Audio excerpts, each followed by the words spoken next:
You're listening to Consolidate That.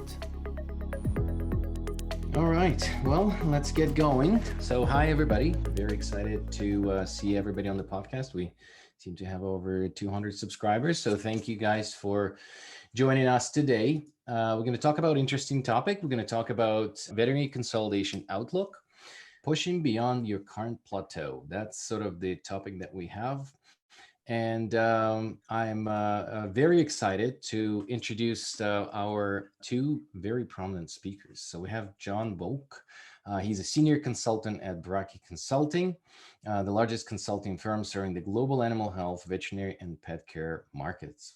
John, if I can ask you to introduce yourself, that'd be great. Hi, thank you. I've been with Brakke Consulting since 1994 and have been following industry consolidation, kind of monitoring it for probably the last 20 years. And I've participated in about a dozen recapitalization events for consolidators as a consultant over the last 8 to 10 years. So very, very interesting topic, and glad to be here this morning.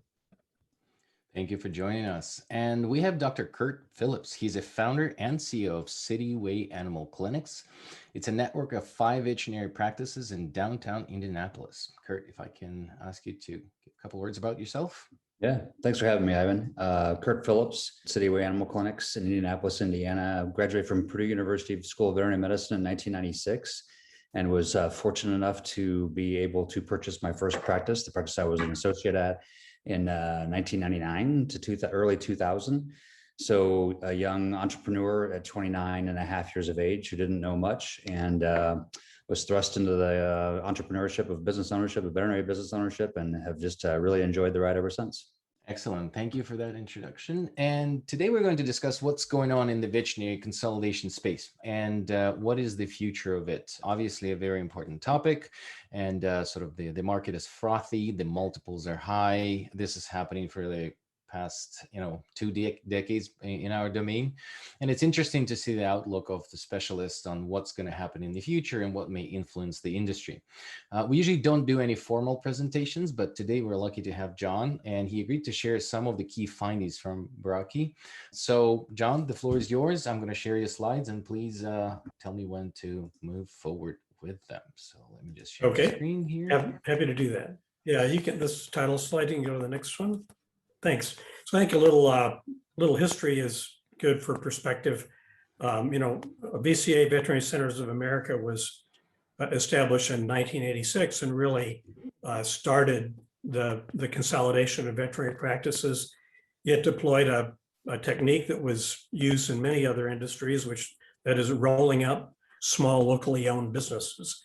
Then VCA got started. Then over the years, there were a number of companies that kind of copied what VCA did, and many of those were acquired by VCA after they had 20 or 30 practices.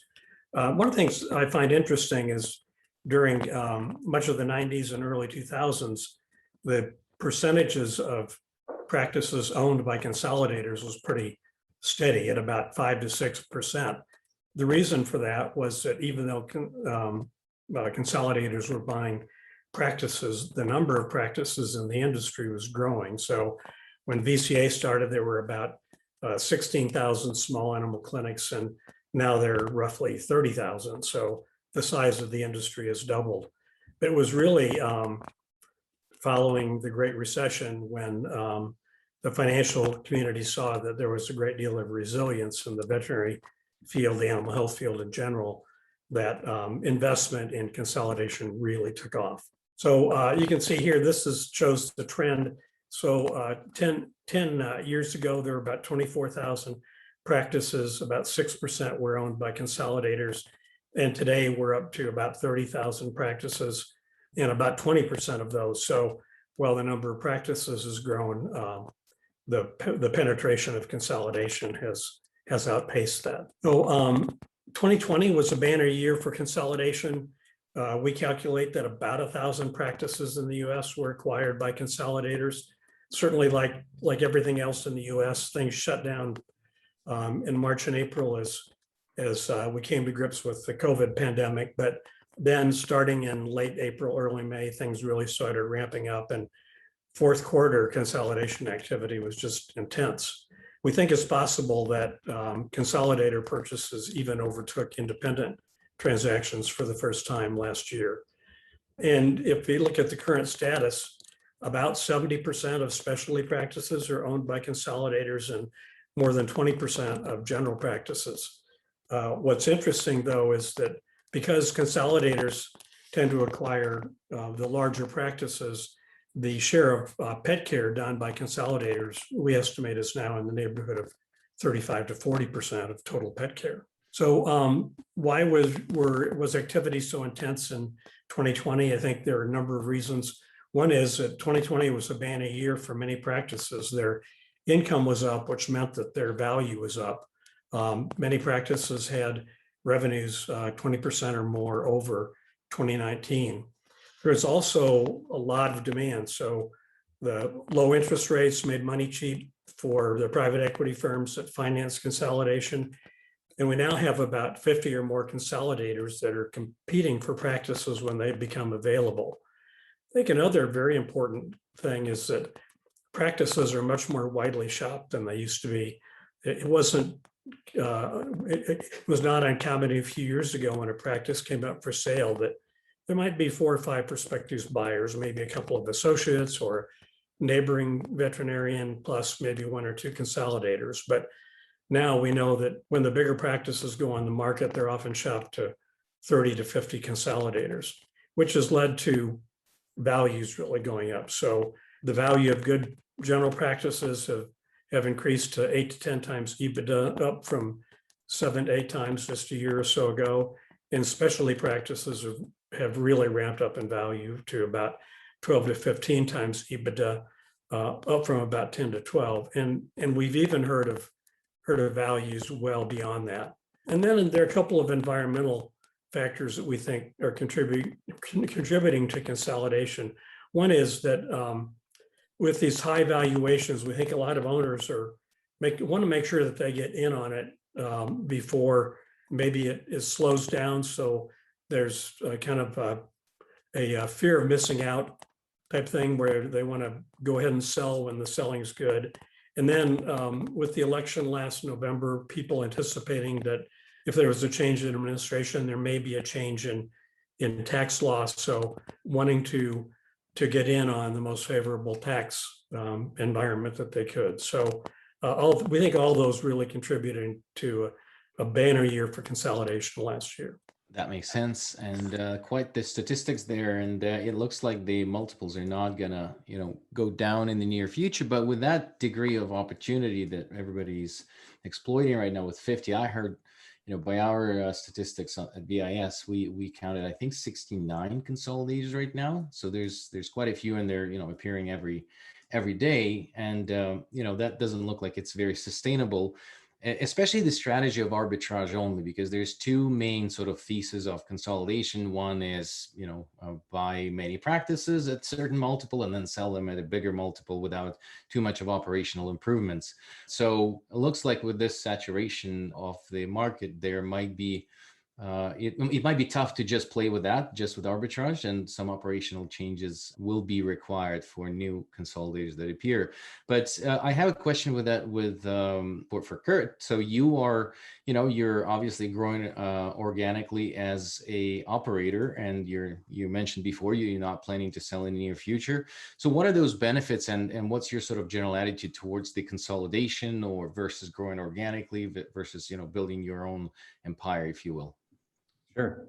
Yeah, I think honestly, right now, the number one reason why I stay owner operator is the profit. I mean, when practices are profiting 20% of their gross revenue year after year after year, it's nice just to keep that profit in my pocket for a while. I'm not upset about running a practice. I enjoy the leadership opportunities. I enjoy being an entrepreneur. I enjoy creating structure, and I enjoy watching people grow professionally and personally.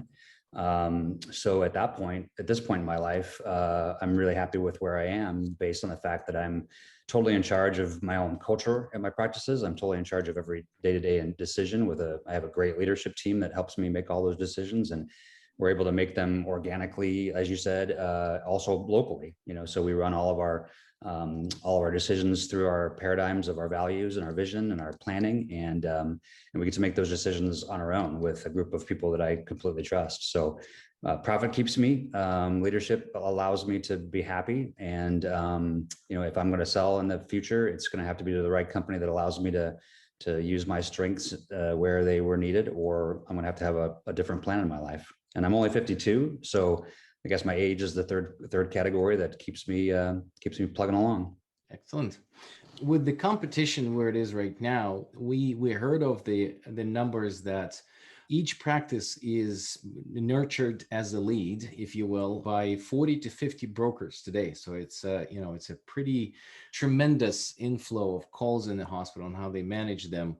John, you have a bit of statistics that you guys collected last year, I think, or this year about the next year. So I wanted to maybe ask you to share those, and I'm going to show those on my screen here. Hey, thanks. So in January of 2021, we conducted a survey of, I think, around 300 veterinary practices. And one of the questions we asked is if they were likely to sell in 2021. And there were, I think, 143 that answered that question. And 8% of them said yes, that they were likely to sell. Another 15% said that they may sell, but I think the 8% is probably the better number. And then we asked them if they were likely to sell to a consolidator, and that chart is on the right here. And on the one hand, it looks like many of them were not planning to sell to a consolidator, but two things I point out here. One is that we're dealing with a relatively small number of responses. So we can't take this data to the bank by any means. It's not projectable. But the other thing is when we look at who answered this question, the ones that the practices that were in the somewhat or highly likely to sell were the big practices, and the ones that were in the not very likely or not at all likely to sell were much smaller in size. So even in this data, we see that bigger practices are much more interested in selling to consolidators. And of course, consolidators want the big practices, right? They're less interested in the 1 or 2 doctor practices. That makes sense. And this is interesting statistic. And you're right, the sample is maybe not that big, but maybe a representative of what's going to happen in next year. I think I heard it in the course I recently took. In God we trust, the rest bring data. So I think that this is the case. John, with that, why some consolidators are more attractive to the sellers than others? What are those specifics that help consolidators to kind of break through the noise of this number of them? Yeah, interesting. There are a number of factors. One is reputation. Some consolidators have been at it a lot longer than others, and so they've become better known than the newer ones. Size matters as well. The bigger consolidators have more people in the field that are out prospecting and calling on practices. They're more likely to show up exhibiting at veterinary conferences, at trade shows, and they just have had an opportunity to establish their reputations. Now, that said, I think we see a number of smaller consolidators that are trying to get into the market. And I think one of the challenges is for those newer consolidators to differentiate themselves and to bring some new ideas or new concepts to the prospects, because it is a competition, as we pointed out earlier, with the extent to which practices are shopped. Each of the potential bidders is going to have to make a pretty strong case for why they should be the prevailing buyer. Makes sense.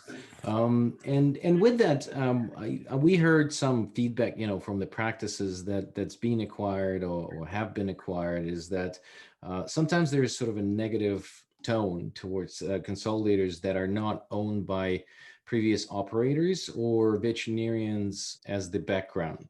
So Kurt, your team is all veterinarian as management team. And do you think that has a competitive advantage, especially on the talent market? Because talent is scarce on both veterinary and staffing. So do you think that plays a role in when you're looking for talent? I think, there's a difference between recruitment and retention in our talent. And I truly believe that the consolidators have it over on us every single day when it comes to recruitment. Their abilities to pass out a message nationally and to offer higher salaries, and honestly, I can meet their salaries. But what I can't oftentimes do is meet their benefits packages, with pet employee discounts, health insurance, other types of things. Their premiums are lower, and just because of their size. So recruitment's always been a challenge for us. And, at Cityway Animal Clinics, we've really spent the last year just beefing up our recruitment department and trying to get out there and get in front of these talent that are coming out, that are graduating, new techs, new nurses, new veterinarians. When it comes to an advantage for us is in the retention, for sure. I mean, I think we find it over and over and over again that once someone comes to join our team, and it's a family of local people who all know each other and work well with each other, and we build a great culture, and we put a lot of pride in our values and our decisions that we make locally.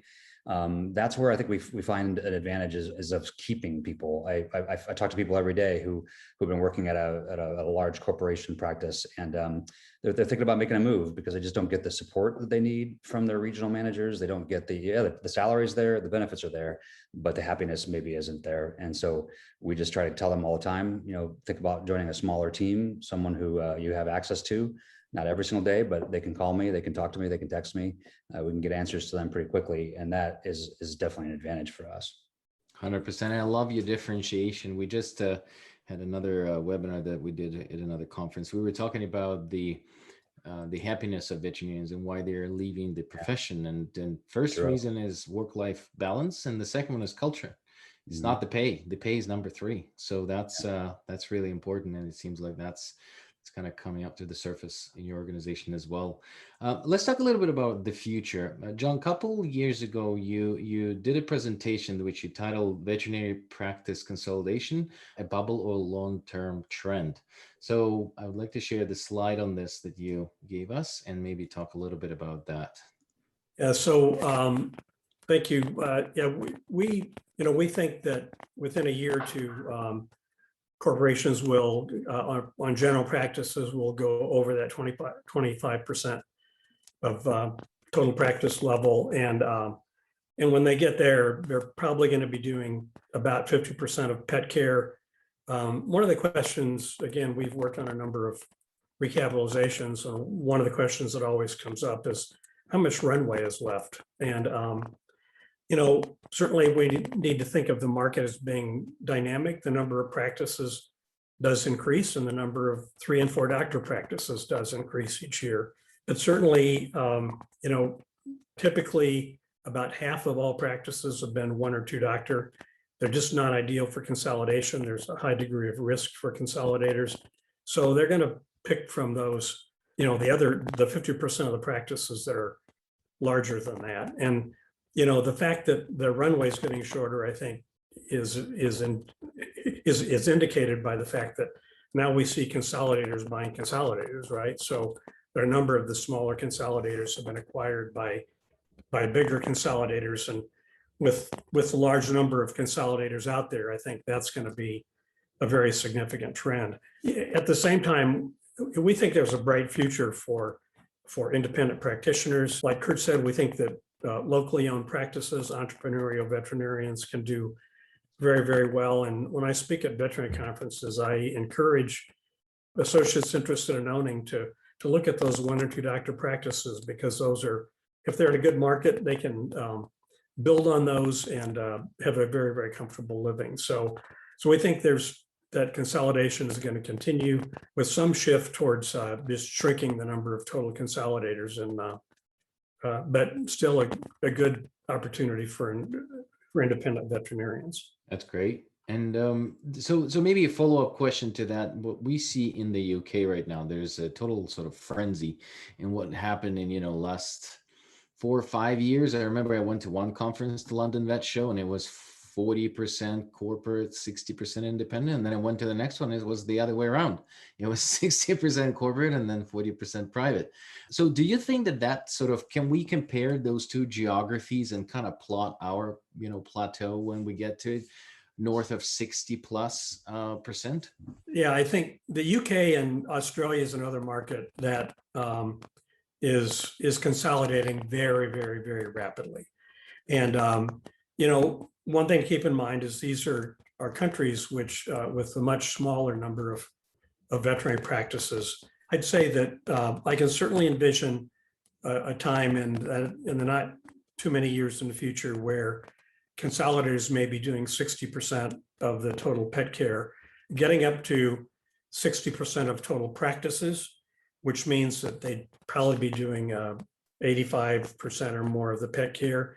I'm not sure we're going to hit that mark, but certainly I think we could get up into the 40-45% range pretty easily. That makes sense. And with that, the groups need to differentiate themselves, and they also need to be future proof.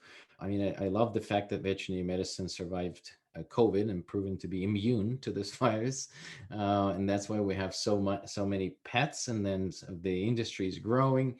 But with that, what is the future-proof consolidator? And we've seen different management styles, and we work at VIS with multiple consolidators, and there's some groups that had a platform developed within it, and some of them adopted other platforms. So, for example, I know that Pathway adopted the framework that, Kurt, you're operating your business with, and it's an entrepreneurial operating system, or Attraction, by Gino Wickman. So can you elaborate a little bit more on that and this methodology and how it helped you to apply to your business and to scale? Sure.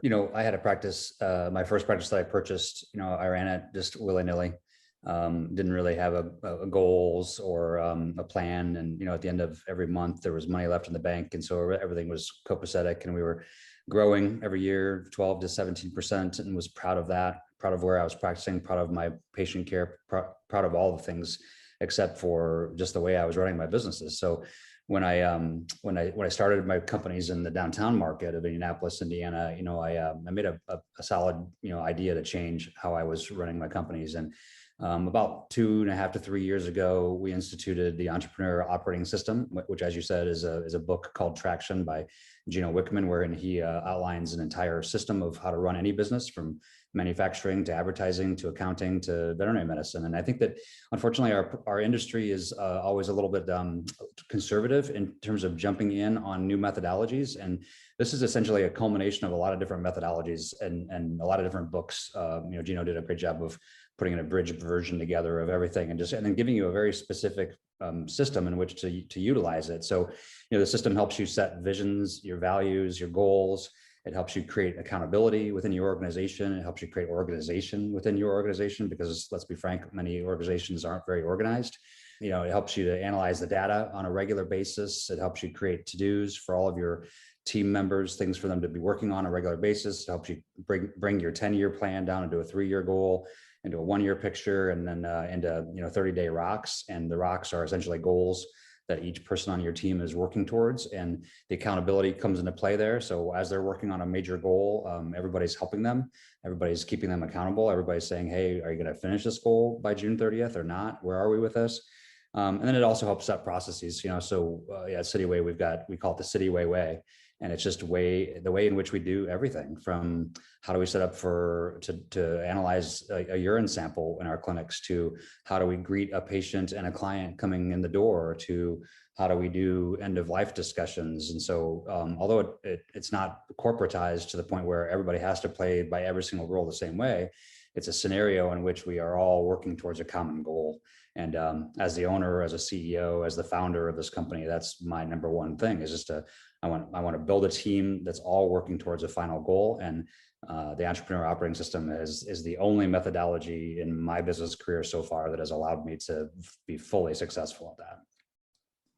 That's excellent. I love Traction. We applied it for probably every business in the last 8 years I worked in, and it was guys at VetSource. So they suggested that to me a number of years ago, and then I adopted it for SmartFlow, and then we applied it at IDEX at the software division.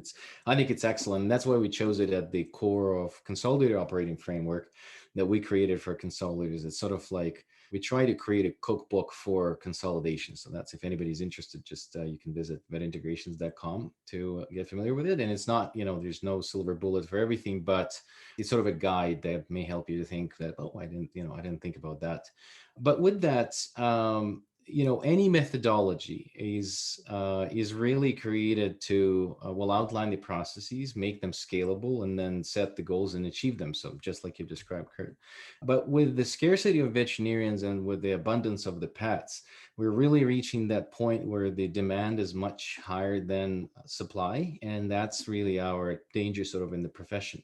And it seems like we're still very linear in the approach that we add more people, we can see more appointments, therefore we can produce more revenue. And my personal hypothesis is that we really need to, think outside of the box and rediscover the more scalable workflows and more scalable operational sort of tactics that can help us to do more with less. And we're not hiring veterinarians and pushing them to do more, because we also have an issue of burnout and then pushing that to the limit.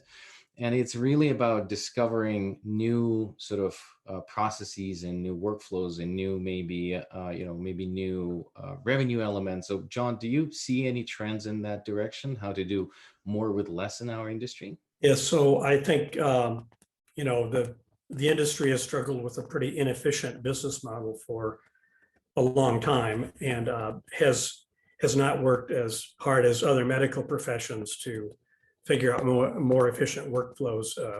Certainly if you compare veterinary medicine to human medicine, where you may have 3 exam rooms for every doctor, and a lot more of the work is done by nurses and that sort of thing. I think, veterinarians prefer to be very, very hands-on. And I think also veterinarians are kind of addicted to the idea of when someone calls for an appointment, they want to get them in tomorrow or the next day, instead of stretching out appointments and utilizing some of the typical downtime that happens in every week, whether it's Wednesday mornings or Thursday afternoons, whatever time tends to be less busy than others.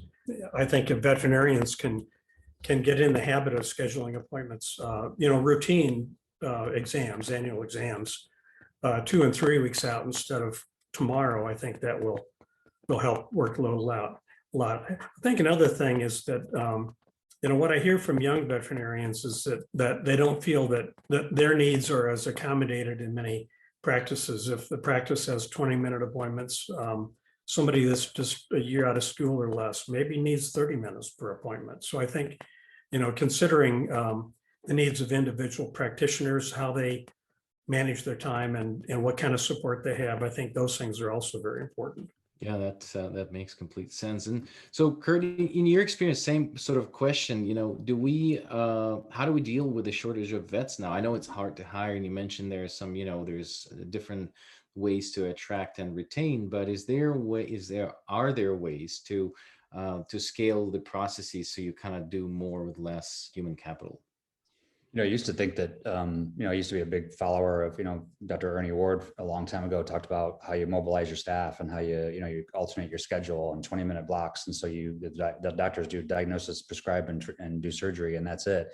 And it was easier in an environment where, maybe veterinary technicians and veterinary assistants and helpers, in the back, lots of CSRs were available. And, today, in a post-COVID world, that's also a struggle. So not only are we struggling to find veterinary talent, but we're struggling to find qualified veterinary nurses and veterinary assistants to help with that back of the house, processes. So the struggle is real right now, for sure. So, we talk a lot about, as John was talking about, like, spreading out time, spending more time with patients than less. I've empowered my veterinary team to say no more often. Luckily, I live in a metropolitan area that has 5 to 6, 24/7 veterinary clinics within a short drive. So if we can't see the patient, if it's not the best thing for the patient for us to squeeze them in when they're really, really sick, we empower our veterinary team to say, we just can't see you today. We analyze white space regularly, weekly, and my white space numbers are down. I mean, there's very few opportunities for people to see a veterinarian in my practice. And like John said, strategic, forward scheduling and things like that has helped, but you still get those people who call the day of and need to get in. And so we just have to make sure that we put patients first. That's our number one value. So yeah, no, I totally agree with your and I'm more and more I hear this is interesting about saying no and be actually selective about your customers. We always were, when I graduated, it was always the customer is always right. You do everything for the customer. But I love that you are talking about, first of all, think about the patient, not just the customer, because the customer is annoyed or has to wait or whatever it is. Because I don't remember very often where it's anywhere you call, it's 2-week wait time for spay or dental or anything like that. So it's definitely demand is overwhelming. I was just talking to a colleague of mine in the UK, and they're talking about the burnout angle of this, and they said that we're becoming very selective about our customers, and the wellness plans are in general. There's a big better adoption in Europe. So in the UK, I think there's about 20% adoption rate for insurance by the owners, and we're like at 2, I think. But in some clinics, they actually start differentiating and say if you don't think that wellness plan that covers things that should be covered is a part of how much you want to care, after your pet, then you're probably not the best customer for us. So they're actually being, quite straightforward with the customers that, if you're not a very good customer, then maybe we don't need you. So it's interesting how, this is changing in these days. We also talked about, because the revenues are shrinking because of, the online pharmacies and now the Chewy and the Amazon and things like that. Is there anything sort of creative that clinics are doing right now? And it's sort of a question to both of you guys. New revenue streams, diversification into doing more spa sort of services. I know, Kurt, you have been working with that. Pharma sort of new workflows. I know there's a couple of startups that are doing sort of alternative route to online pharmacy, is sort of like your own pharmacy, but still delivered home.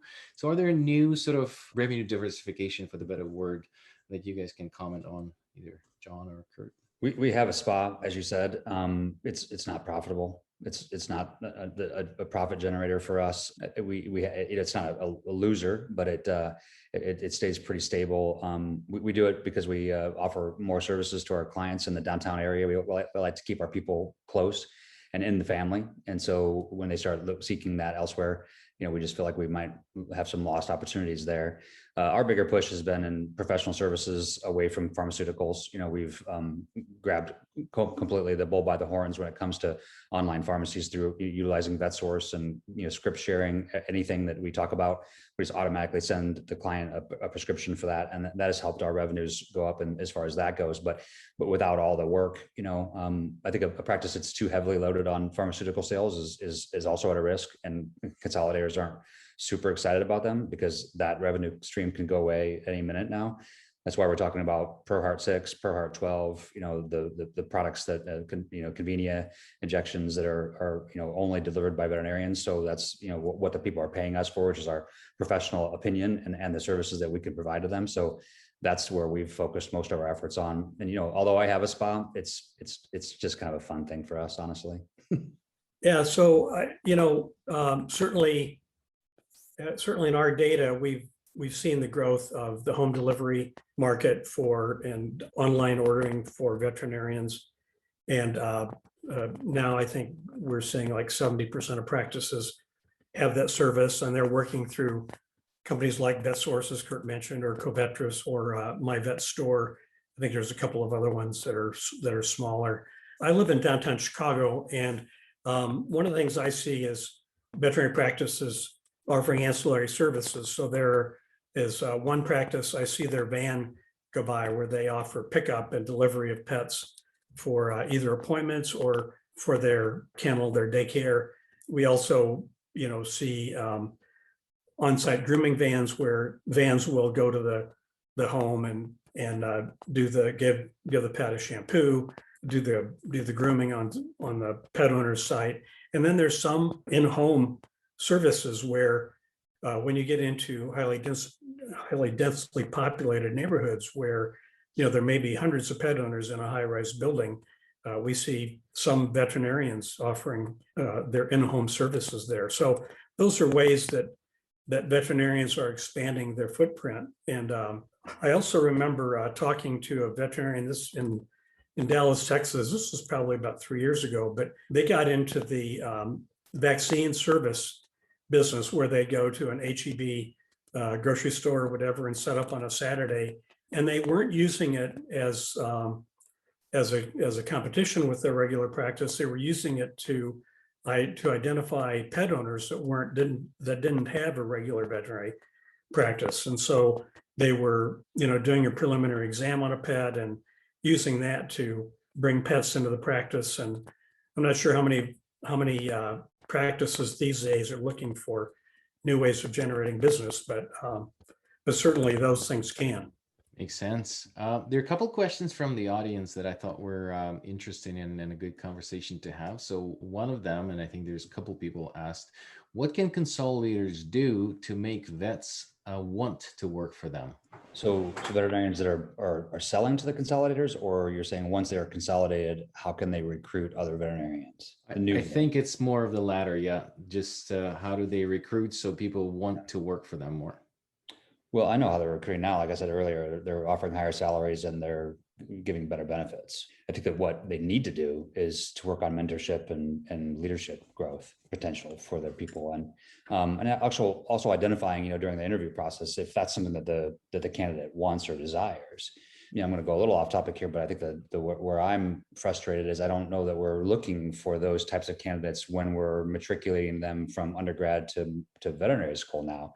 I wish veterinary schools would do a little bit better job of seeking out the type of candidates who are interested in clinical practice and interested in business ownership and business management and leadership, stylings, because when we continue to admit students who have very little desire to practice clinical veterinary medicine in the future, we wonder why we have a shortage of veterinarians 10 years later.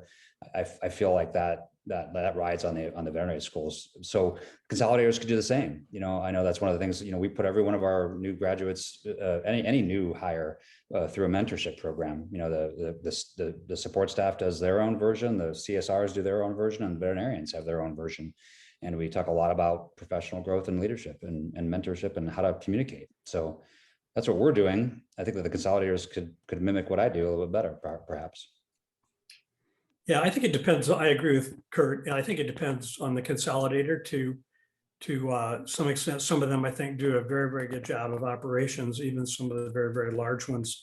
And I think one of the things that a company can do, a consolidator can do, is to offer a clear-cut career path to veterinarians.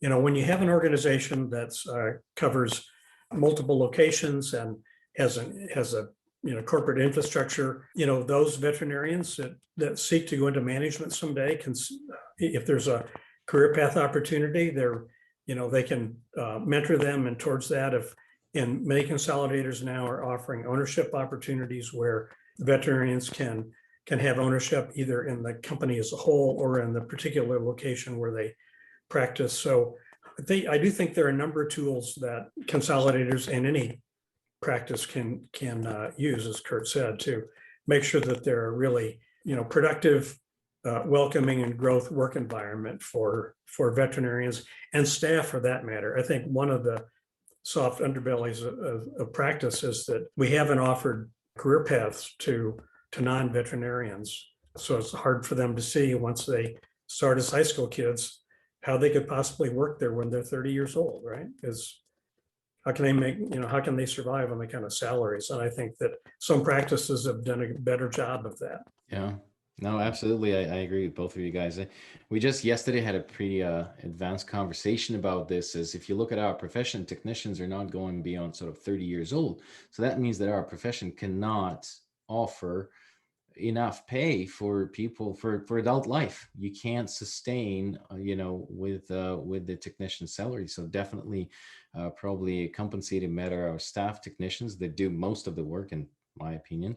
And then basically what you said, Kurt, I really like that, finding out what people want. And we've been talking a lot about this in several webinars by VIS, but it's really understanding the intrinsic motivation of the person, because it's always different for different people. Everybody gets a job to get paid, but what is it that drives you to come to work and actually want to stay here for long term? And I think that this is it's extremely important to have, the series of webinars that we're doing is called Leading with Purpose. is if your purpose and if your goal of the organization is aligned with the intrinsic motivation of the person, that's the key to having happy people working for you and sharing your purpose. But if your purpose is to recap in 2 years, that's not the purpose that they have. So unfortunately, there's a very little buy-in to that, and then people can leave. Sure, you can throw money at them for a certain period of time, but after you're 75K and over, the statistics show that we're not very much motivated, because that meets the basic needs. So yeah, no, absolutely, I agree with you guys.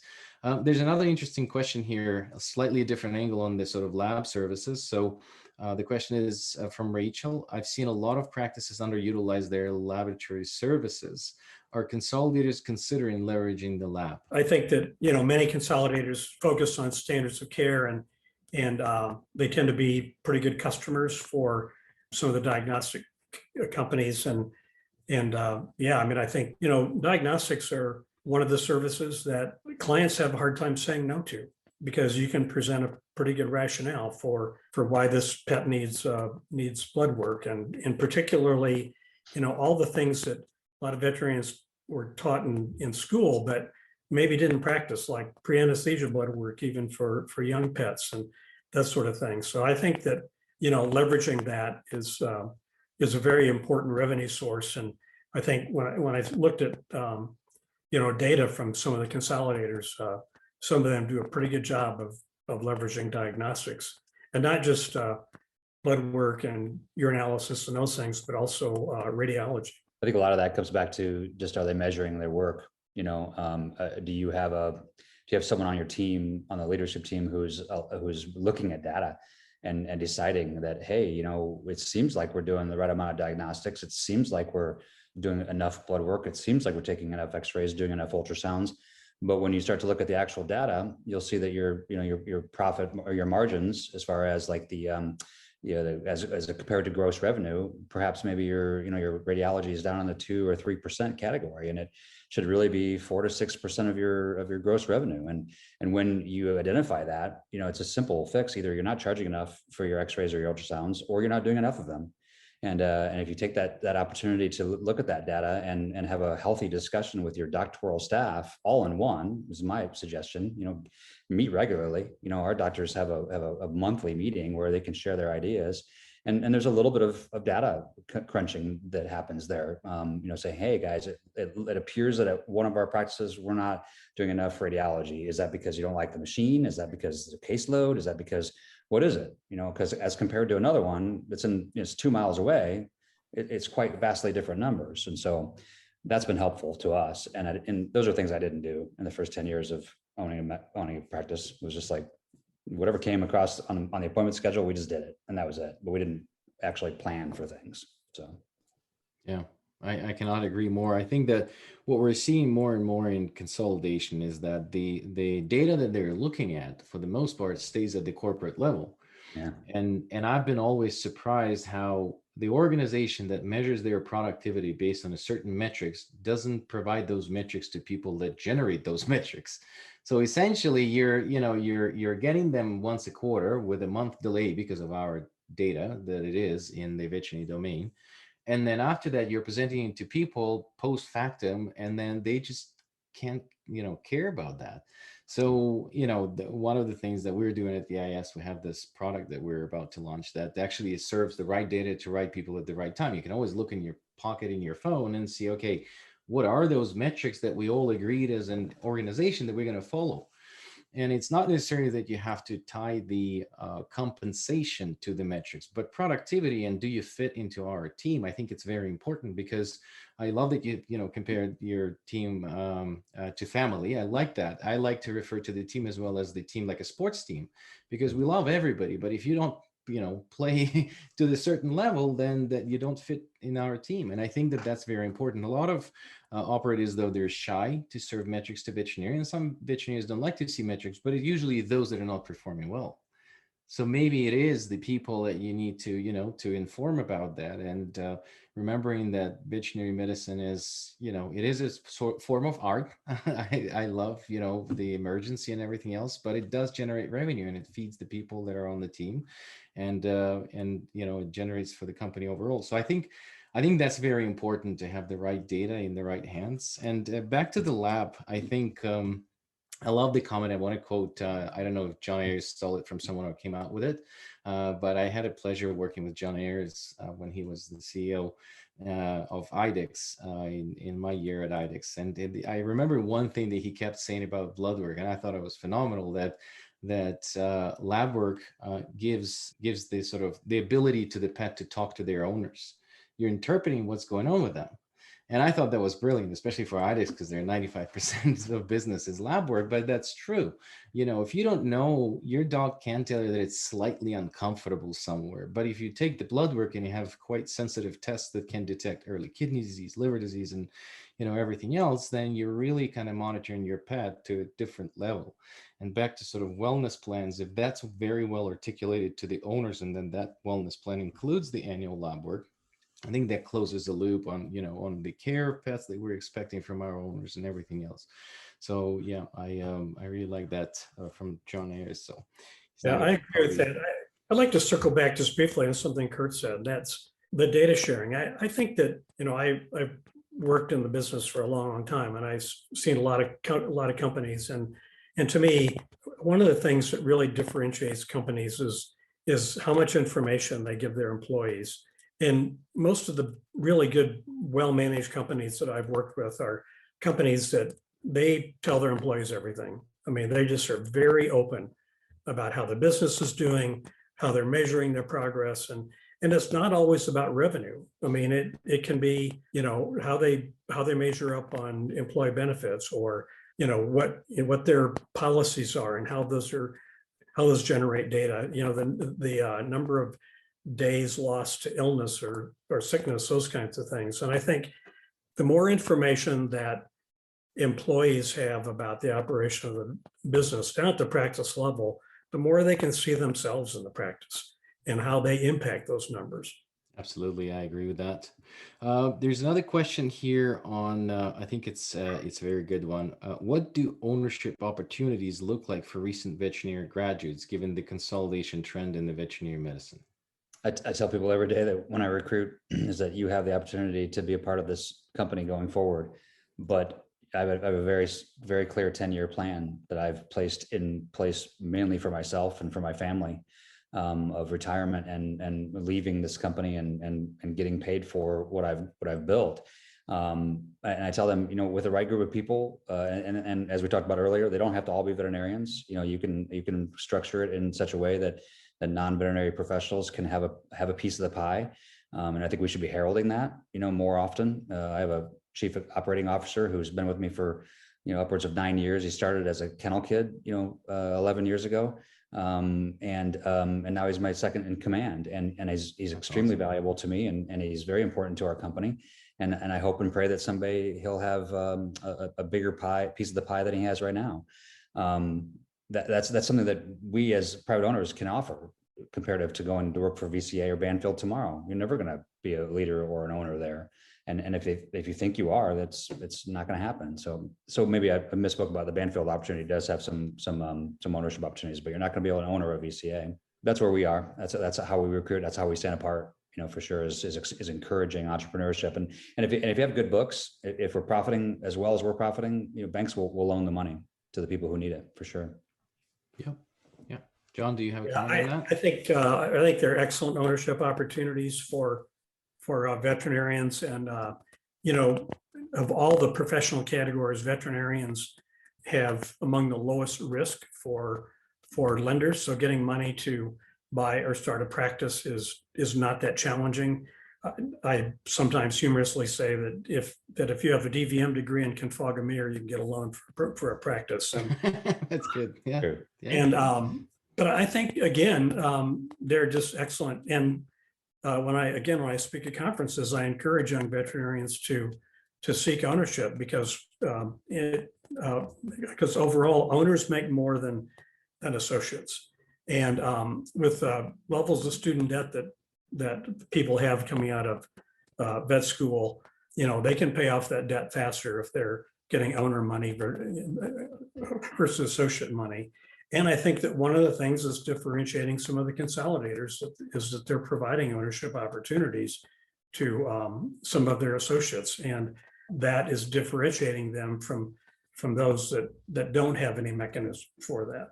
Absolutely. Yeah. I think that's an important factor. And I love what you're doing, Kurt, in your organization. And I think that the inclusion of the veterinary staff is sort of the destiny where the consolidation is going to, because we will have shortage of those as well, especially if we have such a short window of people that are getting into that profession and qualified, and then they retire from this profession because they can't sustain their spend on this. So I think that the business models that will include everybody into sort of sharing the pie, I think this is what we're seeing in the near future.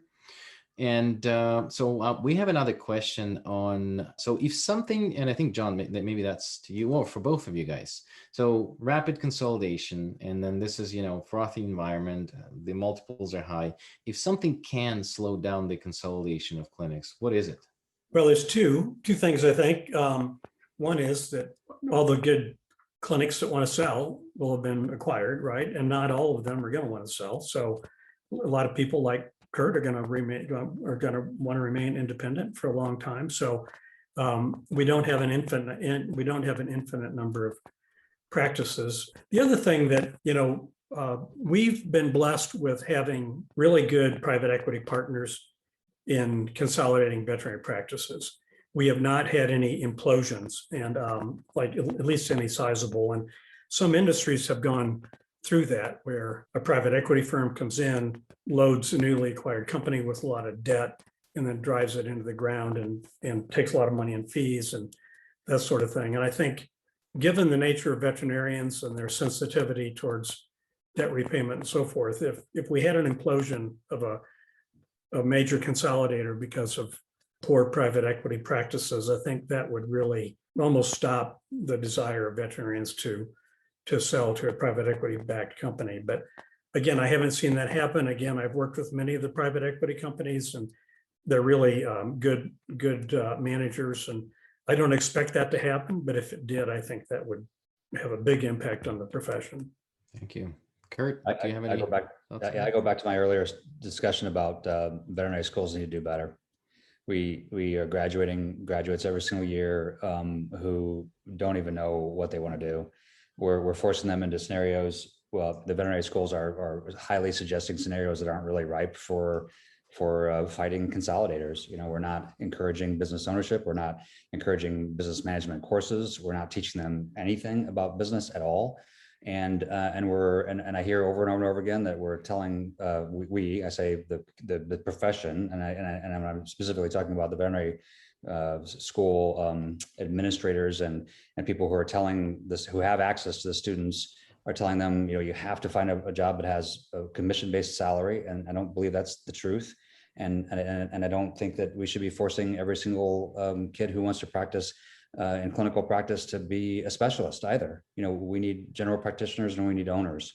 And I'm really proud of this profession, and I'm proud of how we were able to serve our patients at a local and organic level. And if these trends continue and we continue to choose the wrong students who don't care about the profession 30 years from now, then the profession will look quite differently in 30 years. No doubt about it.